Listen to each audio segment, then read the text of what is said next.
Welcome to the slop farm. Enjoy the video. You want the safest starting point. Set the crown to winding position and stop automatic motion. First, gently pull the crown to the time-setting position and rotate hands to exactly 6:00. This prevents engaging the date change cam. Once done, make sure the watch is stable on a soft pad and the crown is accessible. You're starting the adjustment now rather than fiddling with quickset near midnight. That reduces risk of gear damage and keeps the mechanism aligned for the next steps. Now advance the date the safe way. Rotate the hands forward, moving past midnight repeatedly until the correct date appears. You're avoiding reverse turns. That prevents slipping pawls and misaligned teeth. If your model includes a quickset, engage it only while the hands indicate a safe zone, roughly 5 to 8 o'clock shown, so you do not engage the date change jumper.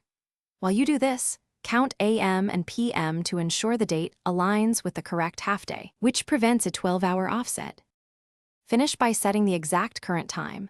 Move the hands to the correct hour and minute, making sure AM/PM alignment is correct, then press the crown back in and screw it down if threaded. If the date skips or won't engage cleanly, return to the 6:00 position and repeat the safe advance method. Persistent issues mean internal wear, and you should consult a watchmaker. Finally, remember, do not change the date roughly between 9 p.m. and 3 a.m. That's when the mechanism is vulnerable. Thanks for watching. Consider subscribing if we helped you today.